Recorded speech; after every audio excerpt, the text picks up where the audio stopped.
Console crew. And it's a big take. Ton. Who's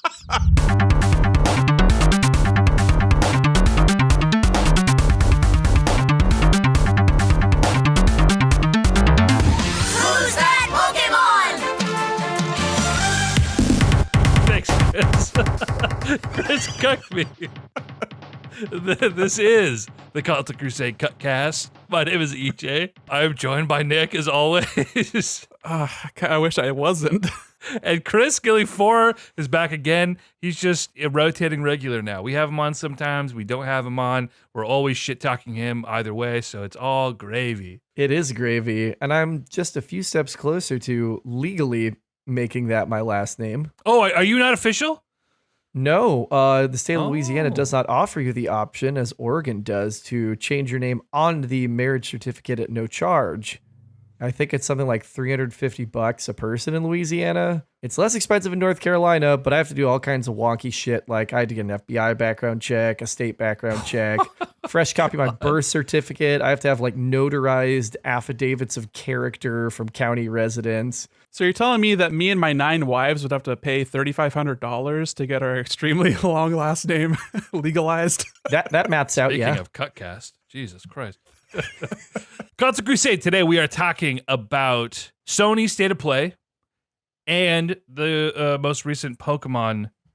Was it called a Pokemon Direct? Pokemon Presents. Two things that have happened since last time we were here talking about the Nintendo Direct, which, Chris, you weren't here for, but we were as hard on it as you would have expected. Hard on. Yeah, whoa. It was not great. It was not great. Hooray, something else in the Octopath Traveler art style. Triangle strategy, because apparently they all have to be fucking geometrically named.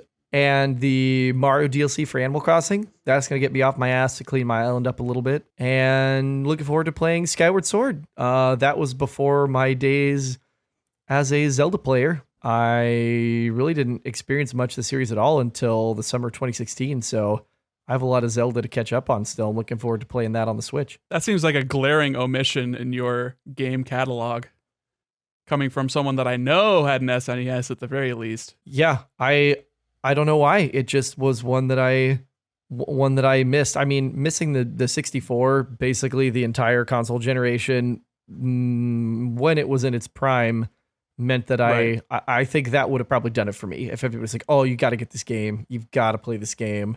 Ocarina of Time. I think in our age category specifically, that was like a huge moment for Zelda and like making Zelda fans out of people.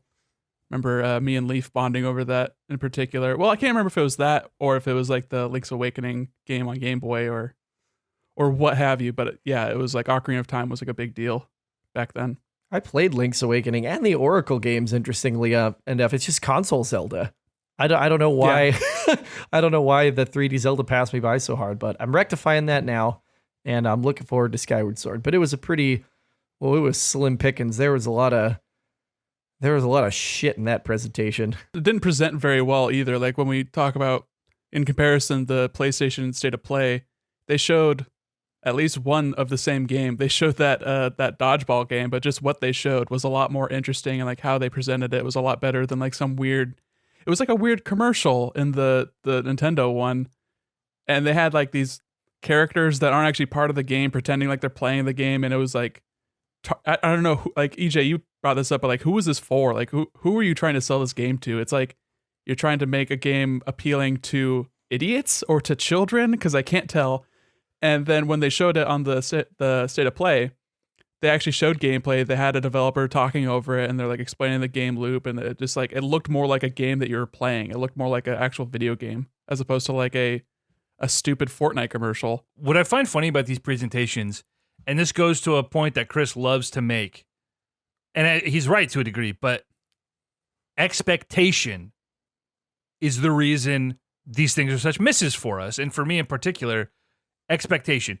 To that, I would counter with, well, yeah, you're right. If I never look forward to anything, then I'll never be let down. But that's not a way to live your life. The thing about the Nintendo Direct and especially the Sony Direct, people are expecting announcements. Like these are supposed to be, this is about hype. And while on one hand, we wish and we have cried for people to quit announcing things too early. So like I get that if you have to be better safe than sorry. But who's the state of play for, right? Is it for investors? So like we already knew all this stuff was coming. So it's not for the investors. Nobody cares to tune into your fucking half an hour showcase to watch what Deathloop's going to be. Like we don't care. We're going to wait for the reviews. We're going to watch the trailer. We're going to play it. It was a strange sort of presentation because, like you said, who is this for? And what are they trying to say? What is the point they're trying to make with State of Play? Because I feel like it's been very mixed as far as what they've talked about in the past. Like they've done this for about a year now, a little bit over a year. And they've done a couple like game-specific deep dives, which I think is just copying Nintendo, where they're saying this is a Smash Bros. Direct because we've got 30 minutes of crap that Sakurai is going to talk about. So they're trying to do that with Ghost of Tsushima and Last of Us 2 last year, which I can't speak to those because I didn't watch them because I wasn't interested in those games. But with this State of Play, it seemed like, hey, here's nothing first party. There's a couple things that we're publishing, like they're publishing Returnal, but that's still a third party studio working on that game, and it's not gonna do numbers like an actual Sony first party would. And they announced one actual new game with Sifu, which is an indie game. And like, not to disparage that, but it's just another game from that studio that is just like a 3D combat game. And then the other new thing they showed, which people were probably more excited for, but since I didn't play they announced a DLC and a PS5 upgrade version of Final Fantasy VII Remake, which I put that in the category of that's Mario 3D World plus Bowser's Fury. But Final Fantasy. Like doesn't necessarily move the needle, but at least it's something. At this point, after years and years of they do this, people are disappointed. They do this, people are disappointed. In my mind, these things should be for announcements. It should be for hype. This is for building goodwill with your fan base. I like how Nintendo does, like we have our Animal Crossing Direct, right? We have our Smash Bros. Direct. Give us all of our information that for the people who really want to know more about this game. This isn't just a show reel to try and move some pre-orders. The State of Play or a Nintendo Direct, in the broad sense, feel like this should be about getting people excited. And one of them literally is a mobile game. Yeah, a few of them were just actual mobile games. But I guess I'm not against that in concept, but I think, like you said, for the general directs, I want it to be a bigger deal. I want it to be more, showpiece kind of things. And when they do like the indie directs or the indie presentations or whatever the fuck they want to call them these days, those I tune in for because those are a really cool spotlight to show on these smaller titles that wouldn't necessarily ever get the shine if they weren't shown off by a big like first party publisher. So I appreciate those and I enjoy those, but like the expectation is I'm just going to see a bunch of cool indie games. And I don't think they have properly messaged. And I think Sony, did a better job properly messaging like what this was. It was like 10 games. There's going to be some updates. There's going to be some new announcements.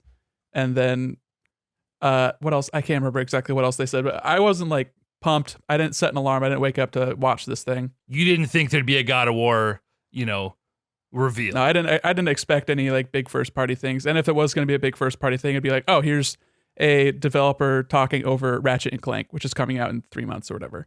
So it wouldn't be like a big Megaton announcement. Kind of, that's not the place for it with these State of Plays. And to be honest, this is probably the best State of Play they've ever done because all the other ones were just really bad. So this is a good step in like the right direction, I think. Chris, expectations, right? If you went into it as I did, thinking they have to show something from God of War or Horizon. And in my mind, all we got was, well, Gran Turismo's not happening. There goes my fantasy critic points.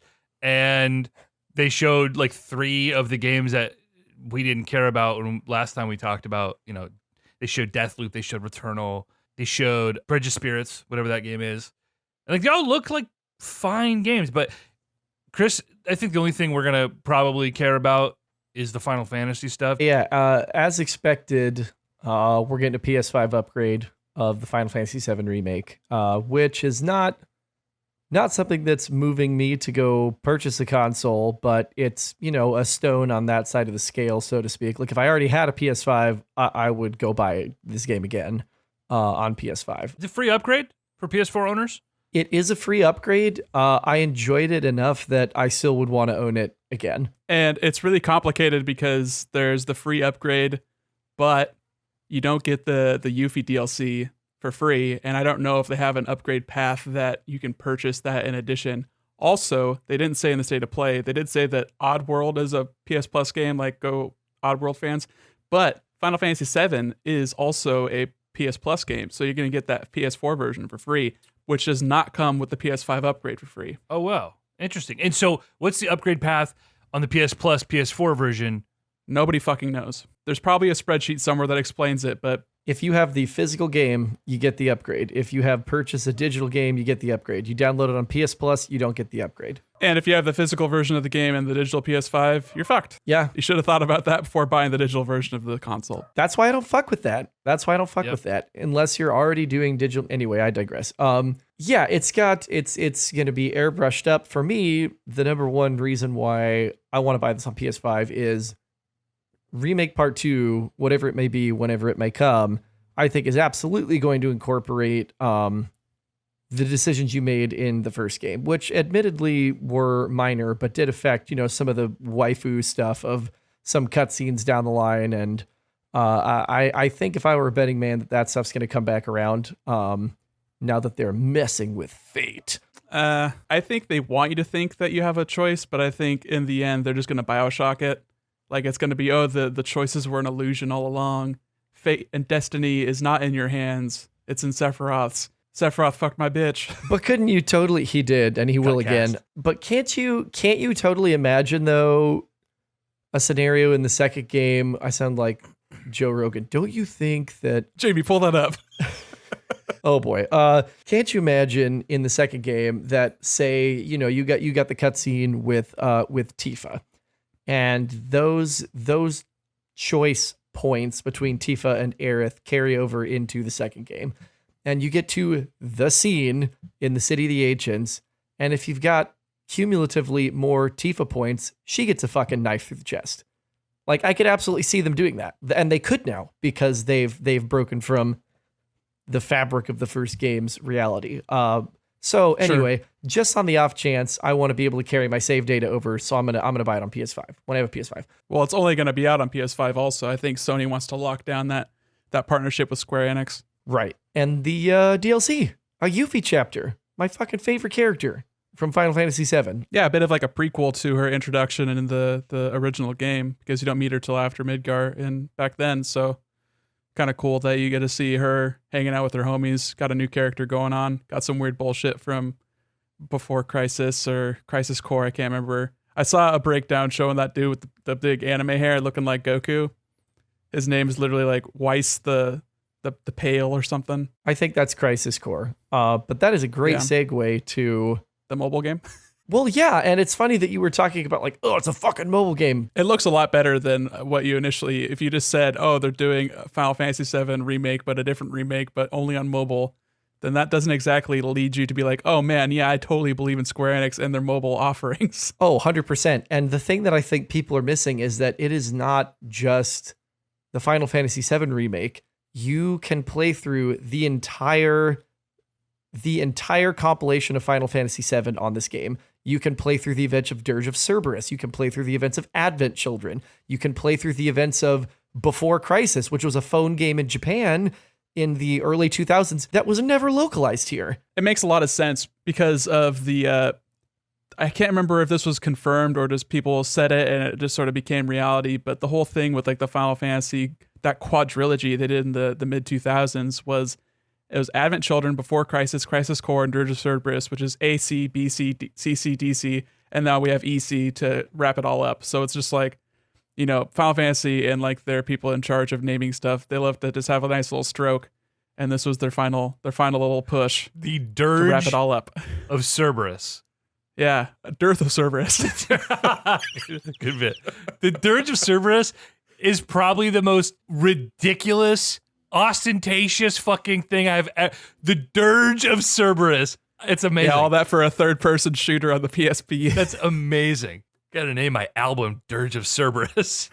The dearth of Cerberus are the sales on that game on PS2. It did not do well. Oh! Yeah, so I'm excited. I will download this game. I will play this game because Crisis Core is fucking batshit by the time you get to the late game with Genesis and Angeal and these other Sephiroth-like beings. Yeah. They're all fucking batshit. Oh yeah. That was probably the only thing in the state of play that was at least marginally exciting, especially if you like those games. I was happy to see a little bit more from some of the indies that they showed last year and got like a little bit more of an explanation of like what you're doing and like what is the game for Kenna and for Solar Ash. So that I appreciated, and also getting a date for Kenna was nice because that's in my league, and I've got high hopes for that game. I just want to say that I love a game that is not trying to be, hey, check out our real people in this real game, mocapped by real B-grade actors. Like, this is just like they animated a movie, but they made characters out of it and made it a video game. So I don't understand I do to an extent because it's kind of easier, but also not to like mocap and do like the AAA, check out our prestige piece. And I guess it sells pretty well, but like, God damn it, just like, you don't have to have a realistic looking person to have a dramatic story. You don't have to have that to evoke emotions. Have you seen a Pixar movie? Well, yeah, and I was going to say, have you seen any movie that's like a CG movie that looks realistic and is good? Because no, you fucking haven't. No. Telltale's Walking Dead evoked more emotion, almost, well, I would say an equal level of emotion in me as The Last of Us. And I played both of them in the same summer. Yeah. I had equally powerful emotional responses to both those games. And it's fucking cel-shaded cartoon graphics. Walking Dead does not look great in hindsight, but like you can do a lot with just some emotive animations. Mm-hmm. And some great fucking voice acting. Hell yeah, Leon Clementine. Special place in my heart that first chapter does. I really think, I always fuck it up, Returnal, is that right? Yeah. I still don't know if it's going to be any good, but it looks crazy. I mean, it's one of those things I could easily fail because they're trying to do something weird, and that studio doesn't have the greatest track record, so like it could just come out and be a 70, and okay, that's a bummer, but like... Yeah, and it's not like their previous titles that people actually like, you know, it's not like Resogun, it's not like Alien Nation, Dead Nation, it's not like any of the other like top-down twin-stick shooters, which, you know, thank God, because twin-stick shooters fucking suck. Hate aiming with the right stick and walking around with the left on a 2D field. Not my favorite. So good for them for, you know, actually making a real game, but still making it like a roguelite. It's kind of strange, kind of a strange concept, and I don't know if they'll stick the landing, but I don't know. Roguelites, they're so hot right now. Dude, I've never played a roguelite that I didn't like, so fingers crossed. I don't think I have anyway. I've only played 3 roguelites, which we It's have like talked about. Binding of Isaac or something. I like Binding of Isaac. I liked Enter the Gungeon. Obviously, I have sung the praises of Dead Cells. Rogueleg, Hades. Rogue Legacy was great. Yeah, I don't know if I'm missing any that I've played, but that I guess would be 4. Risk of Rain. I didn't really play Risk of Rain. I have a shit ton of the Risk of Rain trophies because I think you played it on my PSP once. Yeah, I did. I was going through deleting all my 0% trophies, and I'm like, what the fuck? Why do I have so much Risk of Rain on here? I was like, That was one night of Risk of Rain, that too. one thing, yeah. Dude, Risk of Rain 2, what a weird departure that was, huh? It's a sick-ass game. Dude, it's the same game, but in 3D. It's so tight. Is it still in early access? No, it came out. It's Okay. 1.0. They've added some additional stuff since they launched, but I haven't played it as much since then, since of working a lot. Well, let's jump over to the Pokemon Presents 7 a.m. Pacific, which is very early for me, you see. I woke up and watched the Pokemon Presents with one eyeball. Nick, you were still at work, I'm assuming, right? No, I had stayed home that night. Oh, okay. I don't want to be overtly negative, which I will No. be. Which That's a thankfully- first. Never. Yeah. Never. Perish the thought. I have to be honest with myself and others, and I just don't feel good about what we saw here. Oh my God. For me, it ranged from fine, whatever, to like actively bad. And I know in our group chat we kind of got back and forth, and I got kind of lambasted a little bit because I apparently just don't like things and will never be happy, which is always the default response. Is when someone's unhappy about something, it's, well, you'll never be happy. It doesn't matter what they do. Like, that was my favorite thing during the Game of Thrones Season 8 debacle. Well, you wouldn't be happy no matter what they did. No, I would have been really happy if it wasn't bad, you know? Albeit this is just a really long, shitty commercial, so it's like the games aren't here yet. So I have to reserve that judgment. But we're going to get into this. We got a Pokemon Diamond Pearl remake, the oft-rumored, speculated, asked for Deeply desired. Which is interesting to me because I feel like Diamond Pearl. Listen, I played a shit ton of Diamond Pearl, but it came at a weird time for our generation. Like, we were in high school. I was sort of not really playing video games at all except for Pokemon when a Pokemon game would come out. And that was sort of the last like vestiges of like my childhood as a 15 or 16-year-old, right? But it's kind of a weird generation for people to have nostalgia for, I feel like. Obviously, I'm not taking into account all the 8-year-olds at the time who are playing Diamond and Pearl. But, and I said this last generation, in my mind, it's such a recent game. Why are we getting a remake? Especially a remake that just looks, it's just the exact same thing. It's not like the Let's Go felt like a really meaningful reimagining of the first gen, right? Sure. I just don't get it. So, and I know I got to put myself in the other shoes. Like, there were a lot of literal children who were playing these games at the time. It's not just my experience. I guess they started with Pokemon Snap, which is where I want to start because that's not negative. Pokemon Snap looks wonderful. Chris, what did you think about what they showed of that game? I'm heartened because I sort of feared that this could just be, we're kind of just going to do Pokemon Snap again. Tiffany and I replayed Pokemon Snap on her N64 on New Year's. And like, I think literally trading the controller every time we finished a level, we finished the Pokedex in like 4 hours. So granted, we know pretty much where everything is. But I was like, this is definitely going to cost full price. I fear that it's going to be not a lot of experience. So when they're showing me, yeah, here's the fruit, you know how that works. You can lure Pokemon over. Here's this new item. It makes them do different things. It makes them glow. Also, to finish your Pokedex as me, type A brain, like I want to do all the things. I want to have all the boxes checked. That there are, it sounds like 4 distinct poses or activities for each Pokemon based on their interaction with the environment, other Pokemon of their type or different Pokemon, items that you gain. That's super interesting to me. This feels like something that will be more substantial than I expected when they first announced it and just slapped the word new in front of it. And as it is one of my league picks, I'm bullish that it'll be a solid point getter for me. One thing that I'm still sort of waiting on, and if I miss this in the direct, then please tell me, is confirmation that I can use motion controls to take the photos. That's a shoe-in. I think that's a lock, but I don't think they mentioned it at all. I would really like that because it just sort of begs to happen. Even in like just with the Joy-Con, they have gyroscopes. Handheld would be really cool. Just like Exactly. It'd be oh my god, it would be every Pokemon Snap kid's dream. What if we could really be taking pictures? Like you could pick your fucking Switch up. It's got to happen, right? That will make me tremendously disappointed. Speaking of expectation, that's my problem because I am expecting it, and so if I am disappointed, I will take ownership of that fact and not blame the Pokemon company. No. That's the thing, though, is expectations are born out of context, right? So, if a sequel to a really great game comes out and is disappointing because it didn't live up to whether it's narrative or from a technical aspect or from gameplay elements you would expect to be in a sequel to a game that was highly praised, that is not my fault for being disappointed. That is Nintendo or whoever's fault for not reading a goddamn room and realizing what made the original thing so successful or enjoyed. So I disagree that that's like on me or anybody for having expectations. And it shouldn't be on you if Pokemon Snap comes out and they're like, yeah, we didn't do motion controls. Because that seems like a Nintendo move, doesn't it? For them to come out and something that makes the most sense in the world, well, of course Nintendo's not going to fucking do it.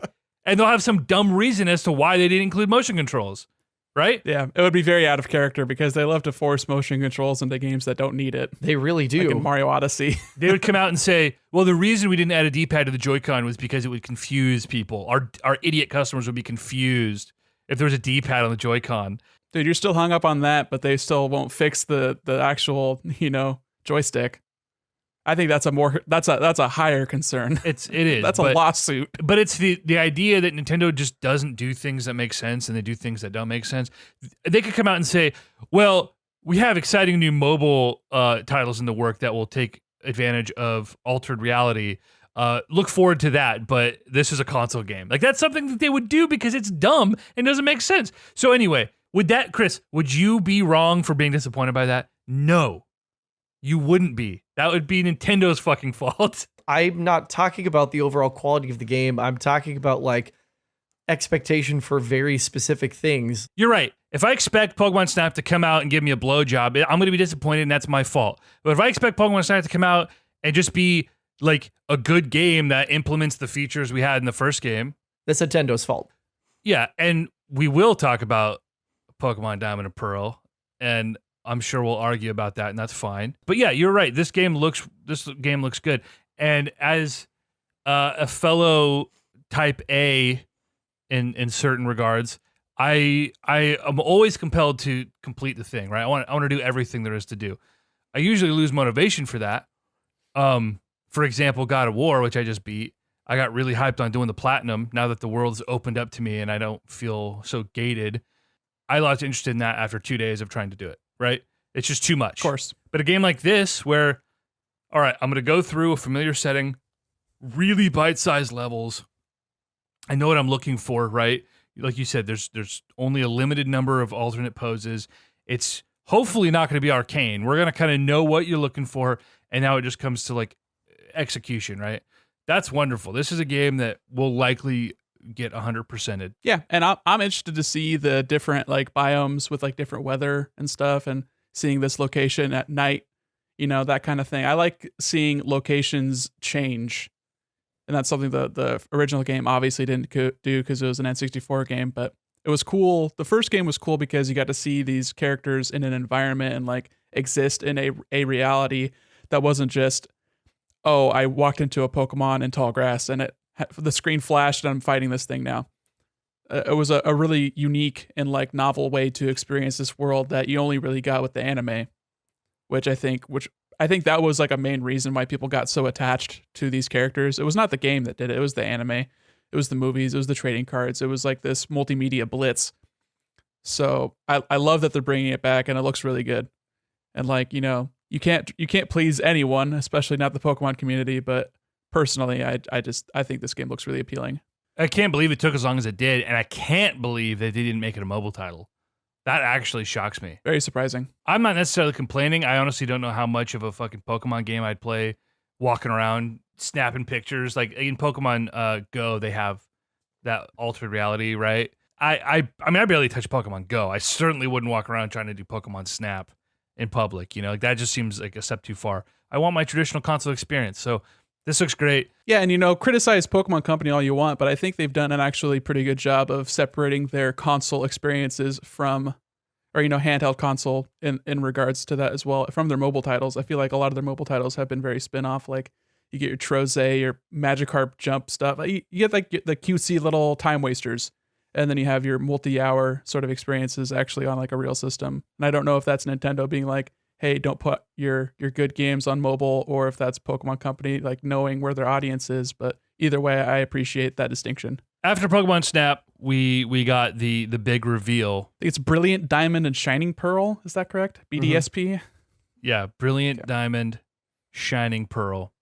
Great. That's fine, right? I mean, I know we've talked about personally here, Nick and we've talked about, I obviously wanted a Let's Go 2, which is looking not very likely.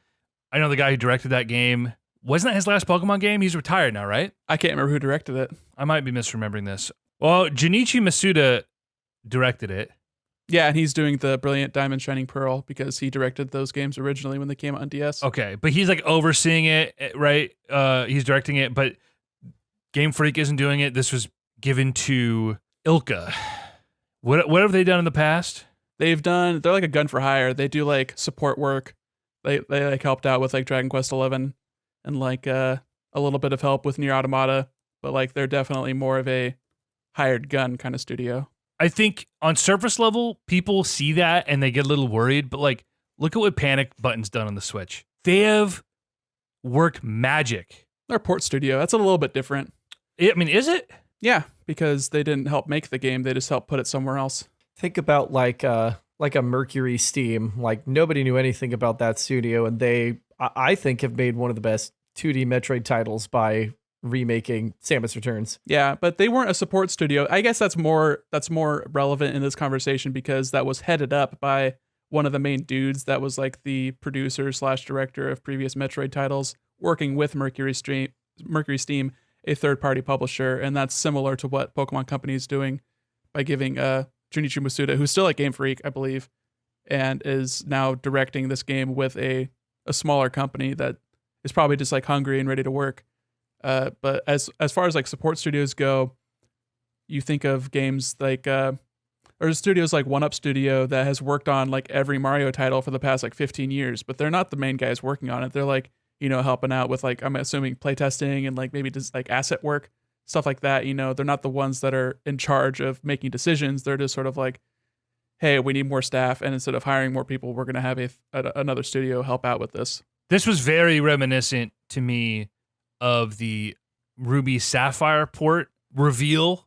Like I just obviously like that makes sense, right? But I had these flashbacks of when I saw the Ruby Sapphire reveal. I had the same feeling of like, this just looks really vanilla and sort of half baked.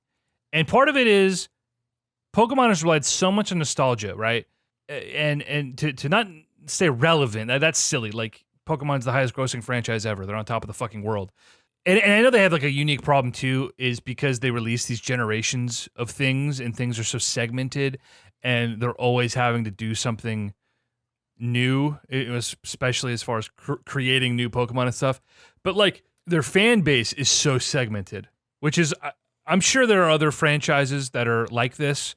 I know, I mean, Transformers comes to mind, but it's not as generational. Like there aren't as many, like, every 2 years there's a new Pokemon generation, 3 years or whatever, and the kids who are playing it are growing up extremely fast. So like the 4th grader who loved Pokemon X and Y didn't give a fuck about Pokemon 3 years later or whatever when the next game came out, and hasn't thought about Pokemon in 10 years at this point, right? So when are we going to get the X and Y nostalgia, right? So they have, because of that sort of approach to how they're developing these things and how massively popular it is, they have like, they're still catering to 30-year-old, 40-year-old dudes, right? Like Let's Go came out 2 years ago.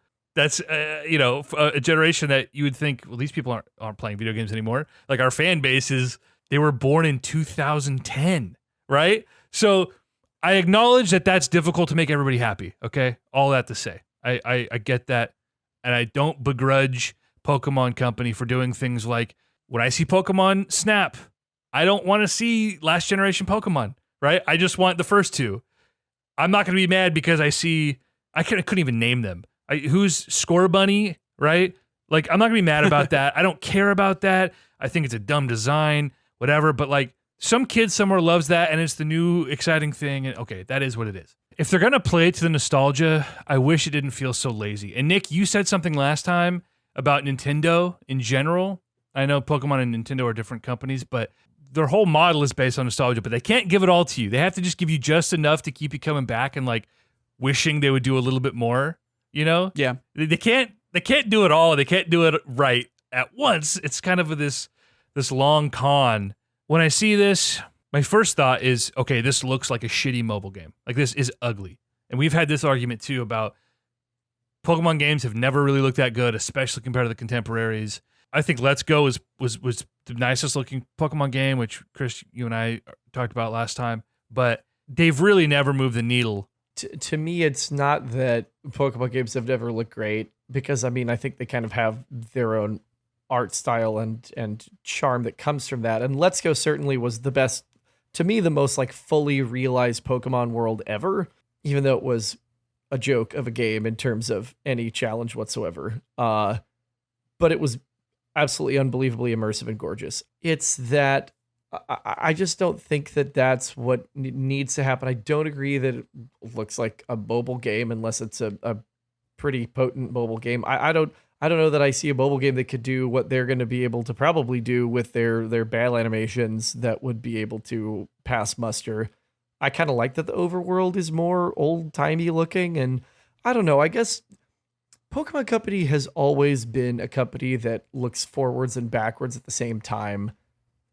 Because the fact is, and you kind of talked about this, you kind of danced around it a little bit, but I want to say it explicitly, is that every Pokemon game, whether it's a generation or a remake or whatever, has to be able to be somebody's first Pokemon game. If I could wave a magic wand and do anything for the series, which I know is never going to happen, and so I don't like sit around waiting for it to happen, it would be difficulty settings. Because, as you said, they've got people our age in their 30s who played the original games on Game Boy when they were like 8 years old, who are now adults and love this series and also don't have to have our hands held.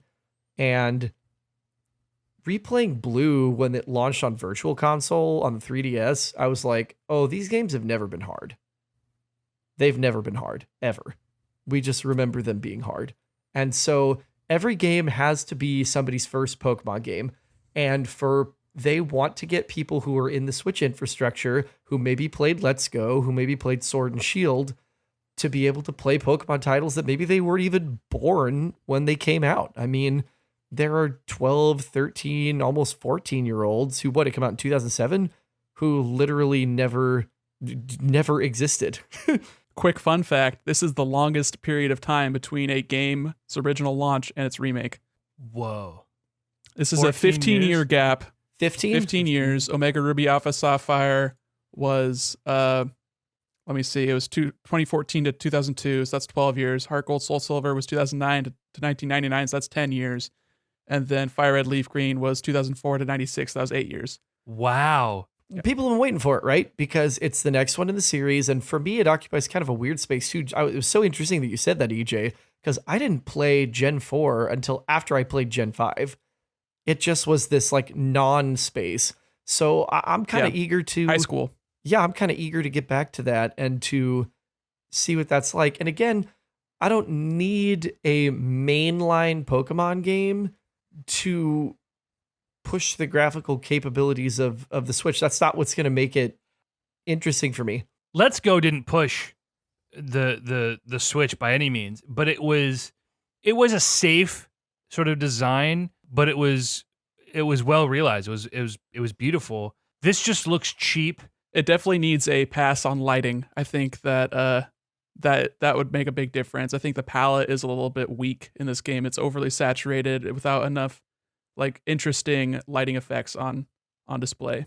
The chibi stuff is fine. The animation is fine. I think it's purely just lighting.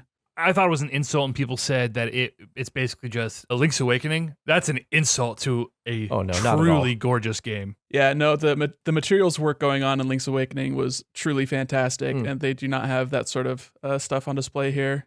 Which, I mean, it doesn't have to. It doesn't have to look like Link's Awakening for it to look good. Chris, to your point about difficulty levels, obviously Pokemon started as sort of Babby's first RPG and only continued that trend of really getting easier and implementing things that sort of fix not the more difficult aspects, just the more frustrating aspects, right? Like Pokemon wasn't hard because, the battle or the strategy was anything complicated. It was hard because you had to go fight 102 Metapods to train your fucking Nidoran to fight Brock, right? Like it was tedious, it was monotonous, and it was obnoxious. Or like in Gen 1, like you had some really messed up math behind the scenes that would sometimes like... Well, Gen 1 was broken also. This is what Let's Go did so well for me. While being a completely easy game, no challenge whatsoever, it did what Pokemon was really all about all along, which is catching all the Pokemon. And the battles were there, and they were fun, but they got rid of wild battles. So you're not, inundated with just like, okay, constantly having to fucking spam my, my weakest attacks to get through all these trash mobs. It made the battles more meaningful, even if they were easy. And they really leaned in all of these different mechanics that they'd never really had before and improved them all to really just focus on like, all right, you're completing your Pokedex, right? Or if you get deep into it, you're shiny hunting and the way the Pokemon in the overworld work, like it all came together to me, like really embody the essence of what Pokemon is and should have been the whole time. And that's why the people who played it love it so fucking much. Right, people who stuck with it. Some people were turned off by the Pokemon Go controls, and that's fine. I won't begrudge you for that. Yeah, like you said, useless motion control edition. Right, and the fact that if you played handheld, you could use your controllers, right? But if you were using If you accidentally moved your Joy-Cons though, it turned on the motion control, and then you had to like point your Switch and aim or something like that. It was some like weird sort of workaround that you had to do. I did like that I could play the whole thing with virtually like one controller. I could sit here with one hand above my head, laying back on the couch. But anyway, that's why I'm so passionate about Let's Go. And when I see certain steps back from that formula while also not improving any of the things that people have been asking for forever. And like you said, a difficulty level, it has to be someone's first Pokemon game, which means it has to be very accessible. And that's fine.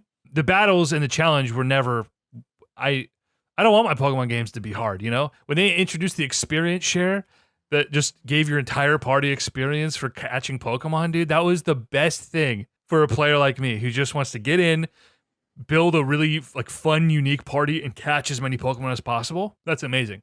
Yeah, for me, it just really comes down to like, if you're going to do a remake, it has to really justify itself. I think the reason we went so long between the remake 15 years is because, you know, the DS was basically just parlayed into the 3DS. Like you could play Diamond and Pearl and buy it up until 3 years before the 3DS died or whatever. Like, Sure. I think that contributes. I think it's also just development on all of the games that Game Freak and associated studios have been working on. Everything just takes longer. Yeah. So yeah, it just doesn't feel like it's justifying itself to me. It doesn't look, like I said, just graphically to me, it feels cheap and quick. And for a game like Pokemon, like you said, Chris, about the world and Let's Go, like you want it to be something you can get lost in. Here is the deal.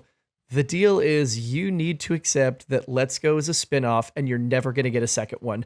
I would love beyond belief to play Let's Go Johto Togepi Meryl. Like I would literally, and if they announced that on Thursday, I would have creamed myself at my computer desk. Like I would have been thrilled beyond belief to revisit that because Gold, Silver, Crystal are the best Pokemon games. And Preach. Anybody can at me if they disagree. You're wrong. I don't care. Crystal's the best. Mechanically weak, but good vibes. The original I'm talking about. Not everything held up. They made a lot of huge improvements over Gen 3 and Gen 4 and Gen 5. Sorry, Heart Gold, best Pokemon game. Continue. There you go. Maybe, but that's a different conversation. Anyway, this is what I'm talking about with expectation. When I say expectation, I don't mean that you as a consumer should not expect to have a good product delivered to you. You should expect to have a good product delivered to you. When I'm talking about expectation, I'm talking about you are saying, Nintendo, do the things I want. If you don't, fuck you. That is literally your argument so far is it's not Let's Go 2 and you want it to look like Let's Go 2. Nothing is ever going to look like Let's Go again. It's just not. It's just not. It was a love letter to Gen 1. It was a cash grab to sell consoles and to get a bunch of young people to buy Switches for a Pokemon game they couldn't play on their fucking 2DSs. It sold like shit though, so Sold 10 million copies, which is shit for Pokemon, but not shit for Nintendo in general. yeah, And then fair. you sit here and wonder why they haven't made a second one because it didn't fucking sell anything. Like, It's not like I went into this direct thinking I'm gonna get Let's Go 2. I mean, I wanted it, but it wasn't like, oh, I didn't get Let's Go. Fuck this. It was my whole thing is about like design philosophy. I've bitched about it before. Why can't Nintendo develop a game that feels and looks like it was made in the last 10 years? Like, why can't they do it?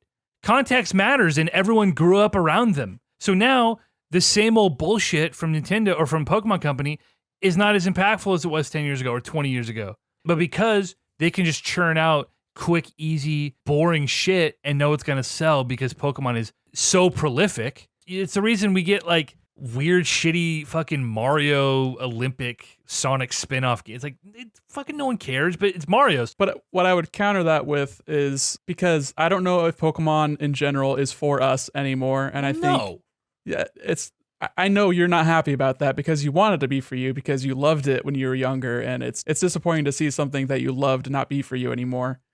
But for like you saying like, okay, it would be cool if they made something that was more reminiscent to games that have been made contemporaries, like their competitors, you could say, like Dragon Quest or Final Fantasy or other RPGs, JRPGs. But you can't name another JRPG that's sold as well as Pokemon. So clearly they're doing something right and they're doing something wrong. It's like saying like Big Bang Theory is like the pinnacle of comedy because that's the most watched television. It's like, no, that's like, It's the lowest common denominator. How boring do you have to be to complain about Big Bang Theory not being for you?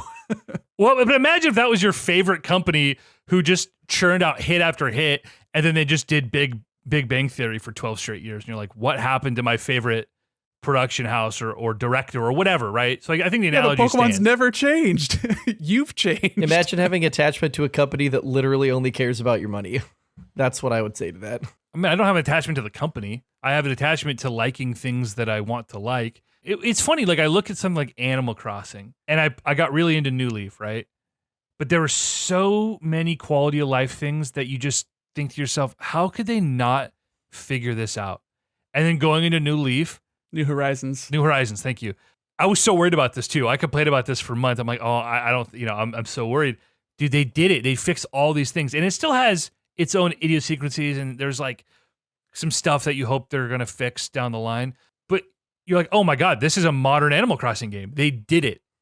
You talk about expectations. I was worried, man, because they have such a bad track record. And again, Pokemon and Nintendo are different companies, but it's that idea, right? And repeatedly, Pokemon does something or does things that you scratch your head at and say, why? This seems so obvious. Why wouldn't you have fixed this? Or why did you take this step back here? And so saying it's not for you, I mean, you're right, but I'm also not really asking for much more other than just like kind of keeping up with the times and, you know what I mean? And just keeping that level of polish instead of doing things that just seem lazy. You're the biggest franchise in the history of the world. Why are you resting on your laurels, you know? And that we have two factions of the fan base. You've got the angry nerds saying, why aren't you doing these things? And then you have all the self-righteous douchebags on the other side who are like, well, angry nerds, you just bunch of man children crying about something. Just take it and fucking deal with it. And it's like, why can't I expect that this company that I'm giving my money to just like be a little bit better? Why does that make me a fucking angry man, baby? You sure do resemble a lot of the scarecrows that you're pointing out.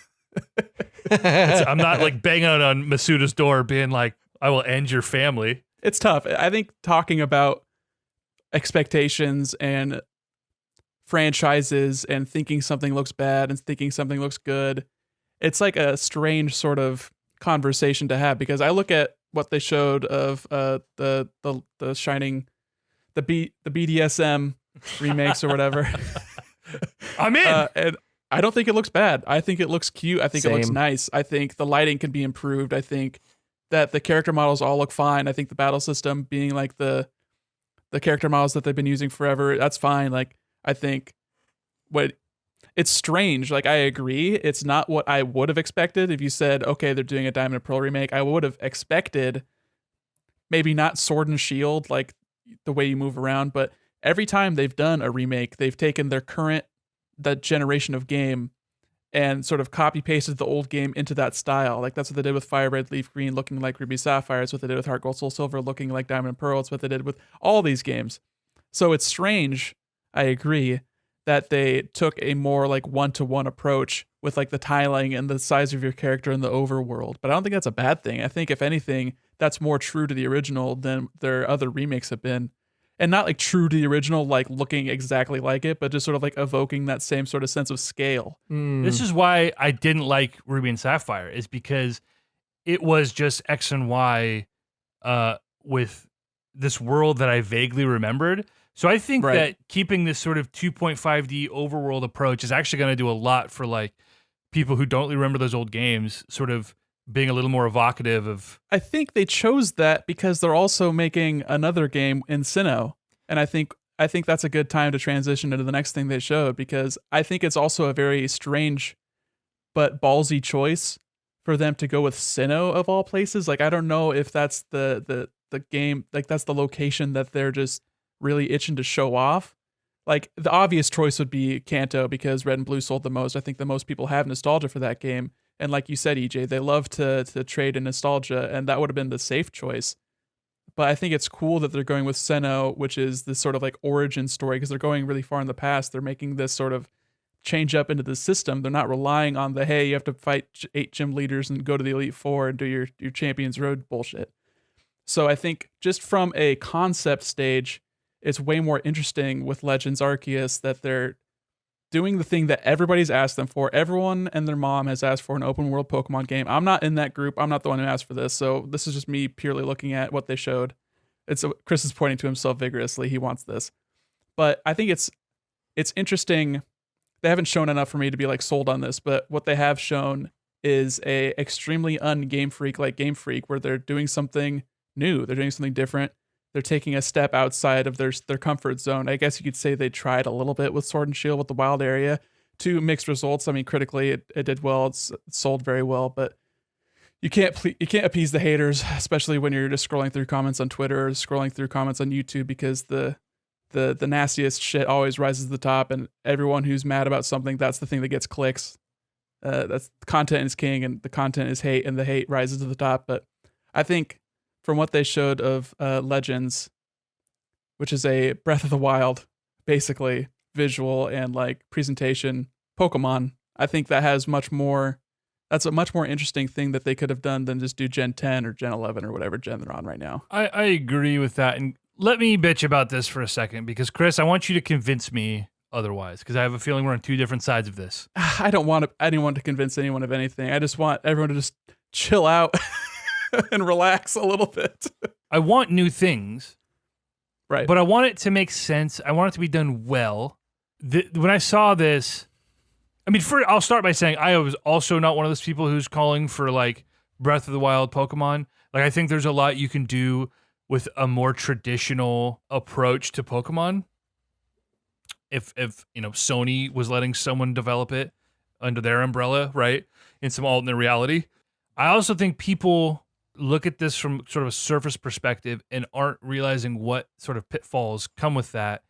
And if you're really just going to translate roam around, run into Pokemon, throw balls at them, fight them, how probably disappointing that would be if you really try to stick to that formula as purely as possible. Like, watching that little character run around throwing balls, and like, I am so out on this right now. The idea, I could be convinced to be in on. What they showed, I am very skeptical about. And I think it's going to be a be careful what you wish for sort of thing. I'll be curious to see how they try and translate that formula without, because if they deviate too much, right, and they make Assassin's Creed Pokemon, people are going to be pissed. I don't even know how they would do that. It's a spin-off. They've already denoted that with the title, so I don't think you have to worry too much about that. I mean, people are going to have their expectations. Some people are going to expect this to be Zelda, and it's not going to be way too high. Right. And people are going to expect this to be, the Pokemon MMO they've wanted. It's not going to be. So I don't know exactly where this fits in.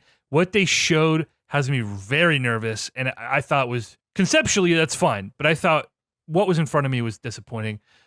I don't think this is going to be what anybody wants when all is said and done. Admittedly, I am the person who has been asking for really any change in formula, which is why Let's Go ultimately won me over, even though I fucking hated it when they announced it. I don't know if you remember that. Don't remember that in the group chat that I was like, I swear to God, if this is literally like a Pokemon Go retread, I'm not buying this fucking game. Bought it, loved it, have a living dex. Real quick, would like to point out very quickly that proof that I'm not just a cynic for cynic's sake, but that I can be won over if the thing that's being delivered is actually good. I will give it a chance, and my mind could be changed. Just want to point that out, because I was very mad about Let's Go when they announced it. I'm very proud that you were not too proud to change your mind. You love to see it. You honestly do. So anyway, continue. Sorry. No, I got to give you that. So yeah, I've been wanting this. I've been wanting a formula shakeup. I want to, instead of, I don't want to just like take pot shots. So I'll phrase this objectively. I want to go based on exactly what I was shown in the video and not project all of my bullshit on it like you did. Okay, that's my one shot. Everything that we know about this game, number one, it doesn't come out for a fucking year. So all the visuals you saw, all of the systems, this is like probably a pre-alpha. Let's literally make an environment we can be in and show that, so that we have like a very, very tiny proof of concept of this is kind of what we're doing, sort of. You'll find out in a year, make it a year and a half. This isn't coming out until next summer. There's no way. So I'm not going to pass judgment on the visuals yet, because we're way, way, way too far out. If we get to like holiday season and we get a Nintendo Direct, like, hey, this comes out January 18th and it still looks like this, I will absolutely be beating that drum with you, EJ. Because if this was getting ready to come out, I'd be worried about it, but I'm not. Take note, though, that people complained about Sword and Shield for a long time, and then guess what? Sword and Shield came out, and it still kind of looked like shit. So they didn't really do anything to improve that. I don't agree at all. I think this looks markedly better than Sword and Shield. I think this has a much more appealing art direction, even in this early stage. I think the environments look really nice. The lighting looks really nice. You see these battles with like the panning shots around like a Rhydon and like a Garchomp and stuff, and the way the light comes off their bodies. I think they have some really good physics-based rendering going on there that I think gives the world a much more real. The things are in the world and they look like they belong there. Yeah, so also Sword and Shield do not look that bad. The idea that you think that they're lifeless games is also hilariously wrong. It's, other than Let's Go, the most like teeming with life Pokemon game in terms of interaction with Pokemon in the overworld that they've ever done. The best thing to come out of Sword and Shield, which was like far from a perfect game, like far be it for me to say it's a 10 out of 10. It's maybe like an 8.25 for me. Which is still very enjoyable. But it was the wild area. And I thought if they can iterate on this in every future game, or just let this be what the wilds look like in the future, where there's creatures roaming around, there's stuff that is too big and too powerful for you to fuck with until you get more capable. That was thrilling, because that's, to me, what it would feel like to be a Pokemon trainer. Is to see stuff that I am not ready to mess with that yet. So anyway, it looks like they're iterating on the wild area a little bit. So we know that it's open world. We know that there will be a roll mechanic. If we want to speculate, we could suggest that means there'll be physical interaction with the environment, but I'm not counting on it. Yeah, and we can get into some of the leaked stuff if you want to. We can go into that. Team Rocket has guns. 3,000 years ago? Excuse me. I don't believe that's the case. I have heard none of those things, so maybe we should get into it. We know that there will be battling in a traditional sense. We know that you will be able to throw Pokeballs on the overworld. And we know it's set in Sinnoh a bajillion years ago with ancient Pokemon tech. Arceus features prominently, which I think is cool because he also always held a lot of mystique for me, because it was supposed to be like the creator god Pokemon. Yeah, that's when they really started going. Well, they did a little bit more like Ruby Sapphire, but Ruby Sapphire and Diamond and Pearl is when they started leaning more into like the weird JRPG bullshit, like the anime stuff, where it's like everything these is God. Overwhelmingly godlike beings are the ones that we're actually trying to capture, as opposed to genetic freako, Mewtwo that Team Rocket's trying to capture or recapture or whatever. So that is all we factually know about this game. We also know there's only one town and that you are going into the wilderness. So it's like the inverse of Sword and Shield, where Sword and Shield was all these towns, traditional Pokemon stuff, and then one wild area, whereas this is one town, and you don't have like the establishment of like gyms. And like I said earlier, like that sort of copy paste formula that Pokemon has been going off. This is a spinoff, so you can't really judge too much into that. But I think the things that are most appealing to me in this are the things that were most appealing to me in the wild area, which I never played that game, but just from the outside looking in, I really like the idea of Pokemon actually existing and being out there, which is what made Let's Go so cool, is actually seeing these places inhabited, as opposed to in prior Pokemon games, routes just being a deterrent, an annoying thing you have to go through to get from point A to point B, or a place that you run back and forth to grind your Pokemon up so you can finally beat Lieutenant Surge because you don't have any ground Pokemon. You gotta go into the Diglett Tunnel, whatever. So I think it's cool that these Pokemon, these monsters, are actually realized in a physical location. And let me know when you want to go into like leak stuff, because I did watch the video from the Direct a couple hours before it posted on the YouTube channel, and there was some additional information. So they're not showing their whole hand with this. This is just like an announcement. I think what they did that is because they knew that the Diamond Pearl remakes, they made a choice with that, and they made a choice with this, and I think those choices are hand in hand. So they had to show the other hand to say, hey, we're not making like this weird crappy little chibi game, because that's like the idea. It's to differentiate these two things. Oh, 100%. And I think that the number one overall thing that we know for sure, because because I had missed. I know that they had said humans are in towns, Pokemon are in the wild and untamed, but I didn't know there was literally just the one town. That's really interesting. Well, they've only mentioned the one town. They say that you started the settlement. There is a professor that moved there that brought these Pokemon from other regions. That's why you have these 3 starters from 3 different generations, which is an interesting sort of twist on it. But it's still, your regular grass, water, fire. Right. They chose good starters, though. Love all these starters. They did, but this is the biggest swing that the Pokemon Company has taken. Other than you could maybe say Let's Go was a swing, maybe ever that they've ever taken. And so one way or another, I want to reward them with my dollars down the line, unless it's good. Unless this We're ends not up looking pre-ordering. like, You don't need to pre-order this. No, game. I don't pre-order anything. I don't pre-order anything. But Okay, good. If it starts looking like total and complete garbage, I'll probably begrudgingly buy it week of launch, but I won't pre-order it. But I want to reward them with my dollars and say, I see that you are trying to do different things in this universe. They picked, like you said, Nick, the most random fucking little corner of this world and this tiny little piece of lore, and they're going to dig into it and tell a story about that in this little corner of the Pokemon universe. I think that's smart. I think it's interesting. We'll see if it's any good or not, but I just don't think that neither my optimism nor EJ's pessimism has enough to feel justified completely yet. Tell me about these leaks, though. What else do you know that might be true? So yeah, take all of this with a huge grain of salt. This could easily be made up or whatever, but it seems to be from the same source that leaked the actual video a few hours beforehand. So maybe there was other presentations going on behind the scenes, and some nefarious individual decided to share this with the internet. But it looks like the one-on-one battles that they showed are no longer purely time-based, or turn-based, that they're more like an active time battle system similar to FF7, which seems like an interesting change up that is still like reminiscent and safe, but I think that can change up a lot of things hugely. For them to do this quote-unquote open world sort of Pokemon experience and then to just do traditional turn-based battle feels really half-baked. So if that's true, that interests me a little bit more. If you're going to shake the formula, bro. Yeah, and I think I agree with that. I think a lot of people were a little bit disappointed that Let's Go wasn't purely the same as other combat systems, like you didn't have hold items anymore. That doesn't really affect me too much because, I don't know, I'm not like super crazy in depth with the battling, and I just like to give my Pokemon a berry and then they heal themselves occasionally, that kind of thing.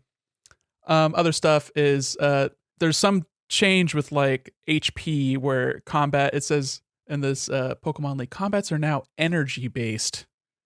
So I don't know what that means, if there's like stamina meters or like the way that they're doing the time, like how you determine whose turn is whose and that kind of thing. I don't know. You've got to tap your mana before you attack. Your mana. And then something more obvious, no transition between overworld and battles, that just sort of, I guess the camera would just like stop and like start panning around, doing their little action shots as opposed to doing like a little flash screen. And then something else was your character, the person you're playing as, has HP or has, there's danger that you can be hurt by Pokemon in the wild, which is why there's dodging and there's stealth. Oh, that's tight. Because you can actually be attacked by Pokemon. So I'm assuming like if all your Pokemon faint and then you just have to run back and like heal your Pokemon up or find some berries out in the wild and revive them or something. So I think that adds some danger to you. And then other things were like being able to like ride Pokemon for a traversal. So being like, oh, I've got this mountain peak, but I can't climb it because I'm just a little wimpy human. I've got this Rhydon though, and he can climb up this mountain. So maybe that adds to the traversal, makes it a little bit more like the thing that I like about Breath of the Wild isn't the combat. It isn't the, that threat, which is what Pokemon is probably going to be leaning more into, but it's the traversal and the exploration. And if they can really nail something interesting in that realm, I think that would make this a 10 out of 10 banger of a game. And it's not something they've shown enough of yet for me to be exactly excited, but the possibility, the balls on these motherfuckers, like they really decided to try and take the swing. They put the ball on the tee and they're swinging away, and we'll see if they actually make contact with the ball.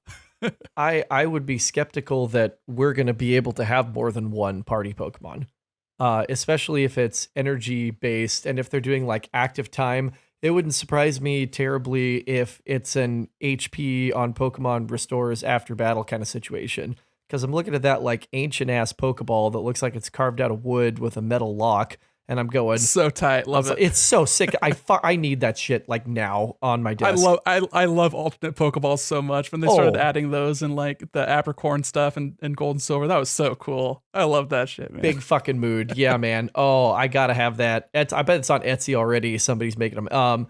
But I wouldn't be surprised if you have the one, and you can catch more, but you can only have the one with you. If it's sort of an ancient technology, but maybe that's totally wrong. But I don't know. That just occurred to me, and then they move through the overworld with you, a la Pokemon that follow you in the games in which you can do so. And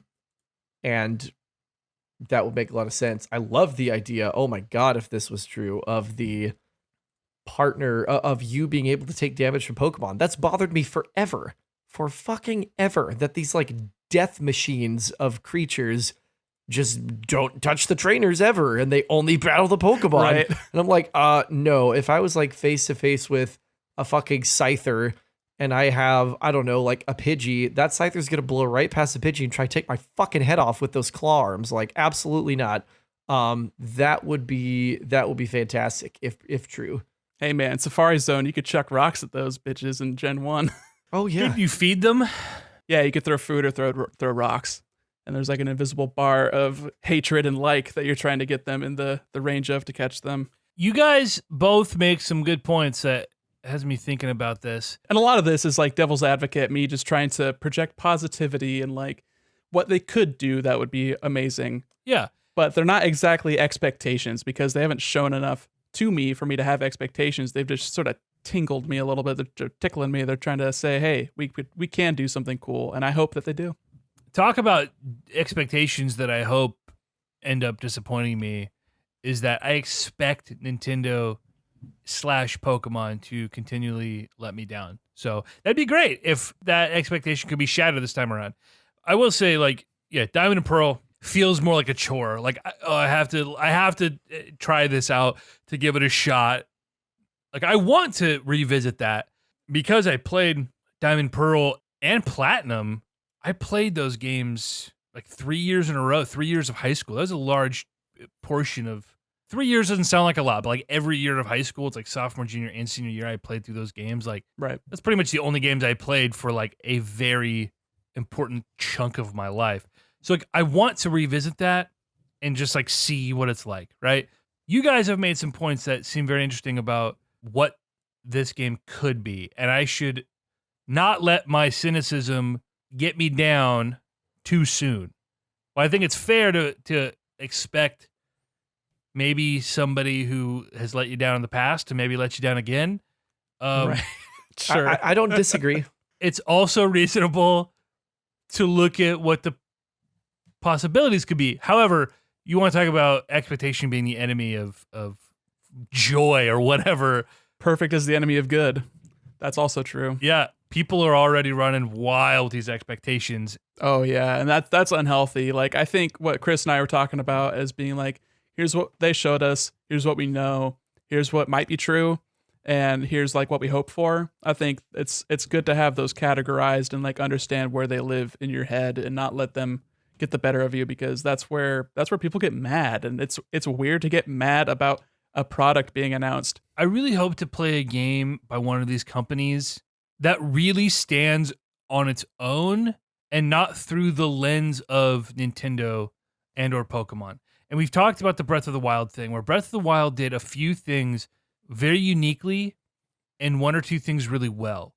But as a whole, outside of it being Zelda and Nintendo, I think there was enough wrong with that game that if it was any other franchise or studio or publisher, the perception of that game would be not just a little bit, but significantly worse. Like, you're talking from a 10 to like a 7, like magnitudes below kind of where it is now in the zeitgeist and its place in pop culture. And people talk about it as being the best video game of all time, which blows me away. So I want to get out of that mindset of like, and I don't know why it just permeates like the entire industry, whether you're a fan, whether you're in games media, like all these guys, it's the Nintendo effect where we talked about it on the Fantasy Critic pod, where it's like, just expect an extra 10 points onto your fucking Metacritic score if you're a Nintendo game.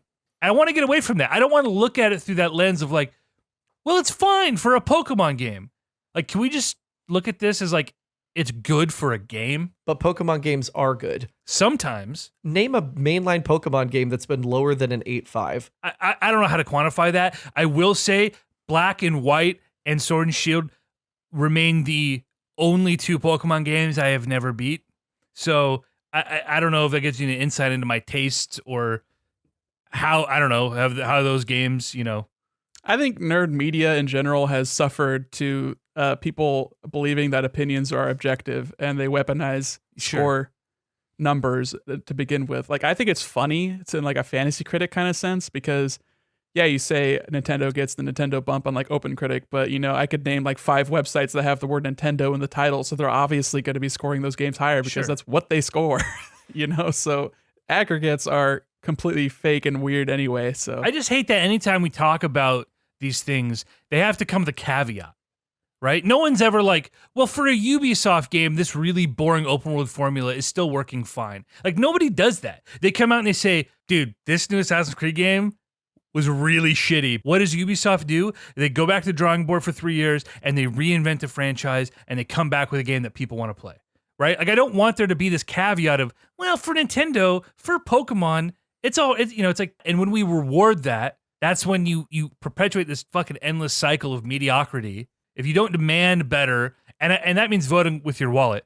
Unfortunately, you and I, guys, can vote with our wallet, but it won't matter because Pokemon, again, it's the Mario and Sonic at Rio 2012, whatever the fuck. You're going to put Pokemon on something, parents are going to buy it for their kids. So even that doesn't really work, right? So something's got to give. And I don't know what the solution is. I just want to not have to approach these things and the dialogue we have about them with our friends who, I mean, that's part of the fun of a hobby like this, right? Is enjoying it with our friends. We're talking about it on a podcast, right? We have a group chat. We talk about it. And I don't always want to be Mr. Negative. And I don't want Chris to always be Mr. Contrarian and Nick is Mr. Devil's Advocate. Like, it doesn't always have to be contentious like that. I just want Nintendo to do something a little better. I think part of the problem though is that like that's who we are. Well, yes. Yeah. In like is. all aspects. I love to argue. It's That a doesn't help. fucking problem. It's such a problem. Yeah. And stupid me was like, do debate for 8 years. It'll be great for your interpersonal relationships for the rest of your life. This incessant need to argue. Anyway, I love to turn a conversation into a combat scenario. oh yeah. That lights my fire.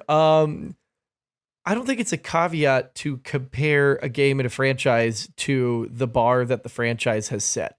I don't think that that's excusing it. I think it's saying, hey, this is excellent as a franchise. So if we say this is all right for a Pokemon game, we're not excusing it. We're saying this is a solid game based on the way that this franchise works. It's funny you mentioned Assassin's Creed because I think that it's literally the worst example you could have come up with. And maybe it's just one that you happen to grab.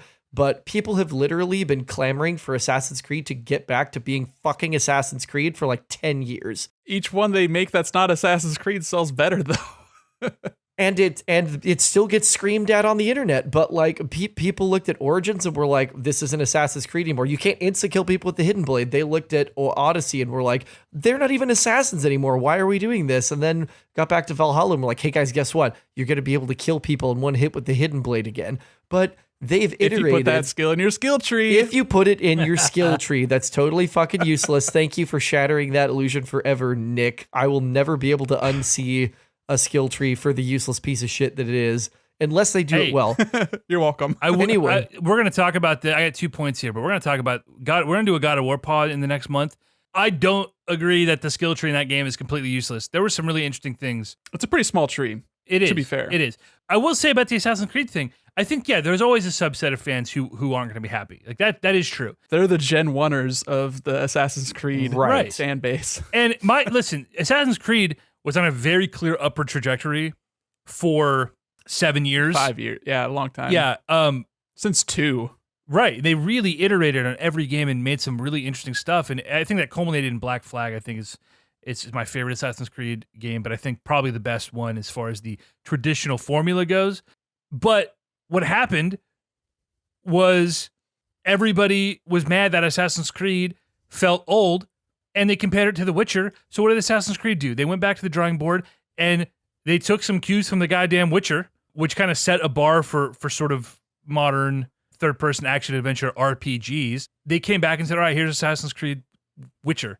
And it did way better. I mean, yeah, there are some purists who are mad about it, but overall, they reviewed better, they sold better, people were happy with the changing pace. And now with Valhalla, it's getting stale again, and people are starting to kind of complain again. But you make a good point. There are like little things, which I think is very Nintendo-like.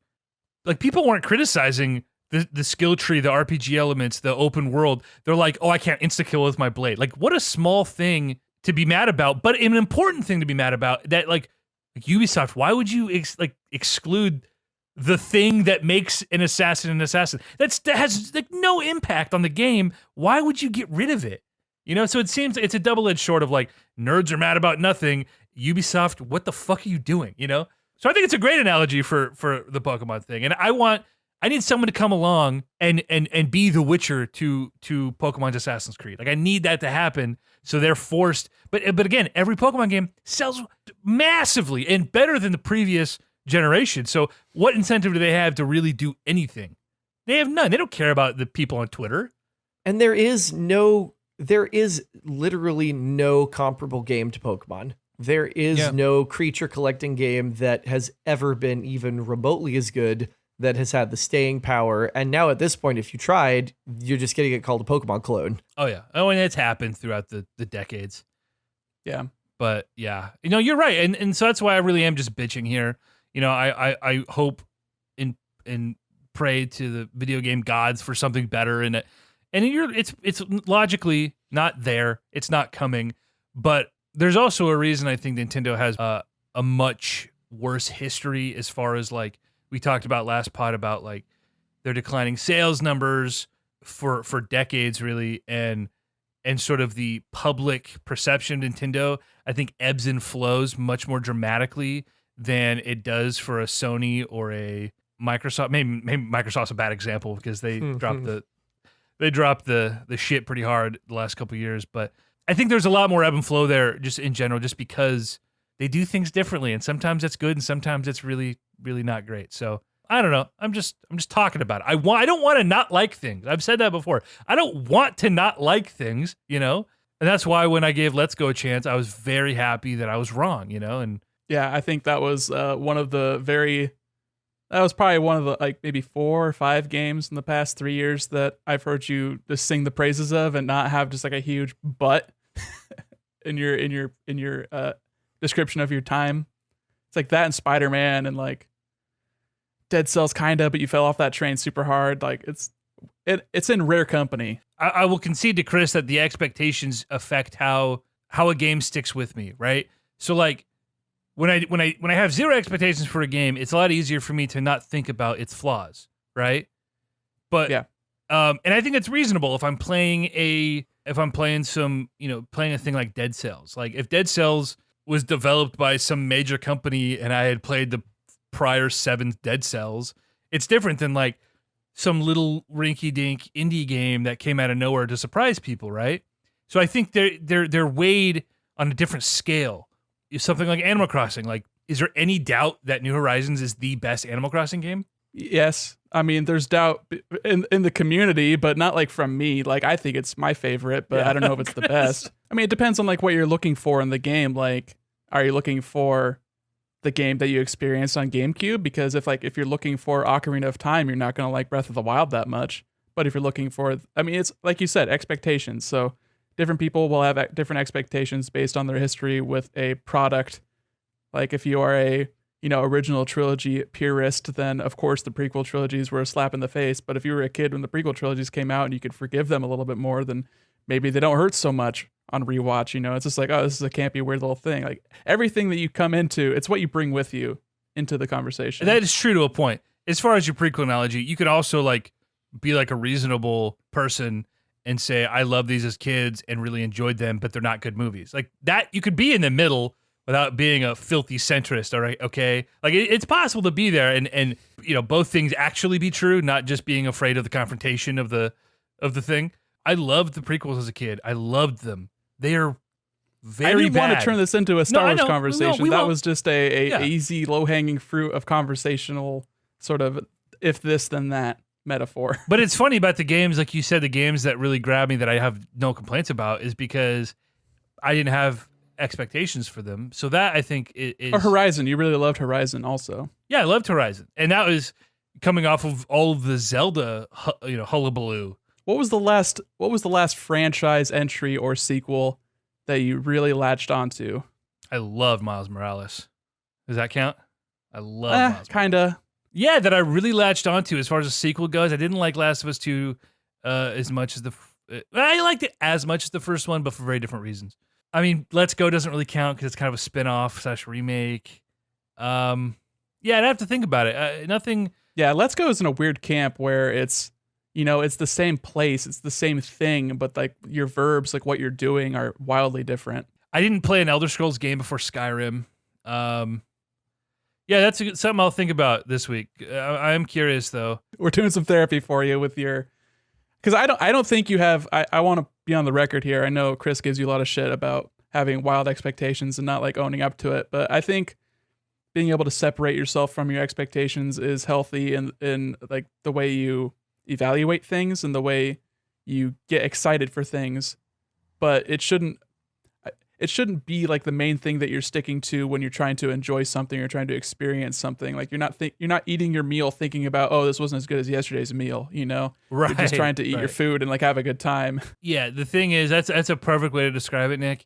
But it's also like if you're used to 5-star meals. Yeah, and it's tough too because you're spending $60 on these goddamn games a lot of times. Like that definitely changes the lens in which you're trying to evaluate whether or not this was a good thing that you did with your money. Right. You know what's funny about people say that video games have never been cheaper, which is technically accurate when you talk about not only the scale of these video games now compared to the past, but we're just looking at inflation and the cost of video games haven't really gone up. But you also have to look at inflation versus median wages. And in that sense, video games have really not been more expensive than they are now. Like, right, because wages have stagnated, especially depending on where you live. It's like, dude, $60 or $70 for a game is so much money. And you can get so many things for so much cheaper too. So it's just you have a wide range of options when it comes to spending your money on entertainment things to kill time. Essentially, like it's a time to dollars to free time sort of equation. And people also like to point to movie theaters that, movie theater tickets have gone up with inflation pretty consistently over the past 50 years. But also movie attendance has gone down extremely consistently for the past 30 years, I would say, since like TV and on-demand video has just totally stolen that market. I can't remember which executive it was that was talking about, I think it might have been Reggie or it might have been someone at Nintendo that was saying they weren't, competing with Microsoft or Sony, but they're competing with Netflix because it's more about getting consumers time than it is getting their money. I thought that was kind of interesting. I can't remember who said that. I don't even know if it was Nintendo. Maybe I'm just misattributing that, but yeah, it's a wildly different place that we're at as far as the video game industry than we were, especially at its like conception, in the 70s and the 80s where the market was wildly inconsistent. That's a really good point, especially as it pertains to Pokemon. It is why it is important to demand more and why people do and why the outrage seems increasingly disproportionate to the whatever offense or perceived offense Nintendo commits, right? Because, there are 100 other games that are maybe more, better made or cheaper or more enjoyable. Like, yeah, that demand for my attention. Like the expectations have to be higher in order to like stand out and justify its existence, right? The more things we get, the more quality we get. The bar is consistently raising itself, especially in something like this or a hobby like this, in a world like video games where it is by nature iterative, right? As the technology grows, so does the medium. Same with film. Yeah. I wonder how sustainable that is with a medium like video games, where it's not like film, where sure CG and stuff has ballooned the cost of production in video, but in video games, it's a ever moving target based on the technology you're using, that you have to be, you're laying down the track while you're running the train. And we see that with AAA video games costing more and more money every generation, every year. And the way they have to monetize these games, it's not just that games cost $60 and now they cost $70. They also cost a season pass and microtransactions and like really scummy things that they're doing on top of the money that they expect you to pay in the first place. And I don't know how sustainable that is. Like, It's can not. Rockstar get by making one game every 7 years and just hoping that it sells 30 million copies? Like not Yeah. every game can be like that. I don't think every game should be like that. I love games that sell less than 1 million copies. Every game doesn't have to be Pokemon. This is something that I think we've been remiss not to mention so far, which is my biggest takeaway from the Pokemon Direct, is we didn't see 1 second of that shitty fucking MOBA. Yeah, I mean they focused purely on console God. games. These are all Switch games. Yeah. Brilliant, because that's what I thought. I for sure was like speaking of like having to lower expectations, is the last Pokemon Presents was fucking terrible, and I was like, you know what? Yeah. I'm not letting you do this to me again. I expect nothing. I will see nothing, and I am ready for that. Just be okay with this being just like the other two. And we got some interesting announcements. We could debate the merits of, are they going to be good? Are they going to be great? Are they going to be eh? But we did not see Pokemon Unite, and for that, I Yeah. praise the Pokemon Company. Something we can all Didn't see agree on. that. We can all get behind Didn't see that. Pokemon Sleep. Didn't see DLC for their toothbrushing AR game. Good for them. Focusing on console stuff for their 25th birthday. Happy birthday to Pokemon. You almost did the thing. You almost did the thing. I did. I almost did. I caught you. I heard it. Anyway. Edit that out in post. Yeah, right. I need to save my integrity. Well, that was a good conversation. You guys have left me with some perspective. Hopefully, once I edit this, I'll have done the same for whoever listens to it as I meander less in the final product. But yeah, no, that's good. I'm curious to see what happens with the Arceus game. Yeah, I hope all these games are good. Yeah, let's go to 2022, baby. Calling it. It could happen. It could happen. I mean, that would be the year for it. No, they're going to be releasing the Arceus game. But there's going to Earlier be an that in-between year. year where they're not going to have a mainline game. They're not going to have a remake to do. What are they going to remake X and Y next? Like, fuck off. Don't you dare. Don't you dare remake X and Y. Well, the Black and White would be first. Oh. With Black 2, White 2. They'd probably do like with Black 2 White 2. It'd be like a whole thing. I haven't And played you know that what? either. At this point, how difficult it'd be to just port the game with like up-res textures. Like, does it need a ground up remake? Yeah, I wonder if that's part of the reason why they're doing what they're doing with the Diamond and Pearl remake, is that's like more of like an engine as a groundwork that they could easily import assets into and do the tile set and just like do the cutscene work and like put the Pokemon in there and maybe spiff it up a little bit, but still like I think it's also, we didn't mention this, but it's cool that they're outsourcing the remake to a third-party studio. Like Game Freak is assumedly all hands on deck with this very, this is a larger leap for them with the Legends Arceus game. So maybe they're just trying to pour all their efforts into that, and it's interesting, I guess. It's also more likely that this Legends game is just like a Gale of Darkness sort of one-off, and that in 10 years, no one's going to talk about this game. Like, it's probably Sure, more likely possible. for Pokemon, but, they're trying the thing. They're trying to, and if anything, maybe this will lead to them learning a few things finally that will tangibly impact the mainline Pokemon games and maybe bring them into a modern era. Yeah, that was the hope with Let's Go as well. I think we both took away from that game. Yeah, we want to see Pokemon out in the wild. I think my favorite RPGs are the ones that do not have random encounters. Mm-hmm. Random encounters suck, dude. What an archaic. I don't want to spin that wheel. People love gacha systems. They love the gamble. They love the randomness. Like, oh boy, what am I gonna get? And it can be fun if it's like new things, but it's been done to death, and it was really cool. And Let's Go to just be like, I'm running around looking for a specific Pokemon to get that chain going, to get that shiny catch rate up, all that shit. That's the fun grind. Hell yeah. I think that's all we have to say about that, boys. We've been recording for a while. We can wrap this thing up. Find us on the internet. Every episode I talk about how I'm going to start posting on socials. I'm a goddamn liar. Don't you trust me? I have a lot going on right now. All right?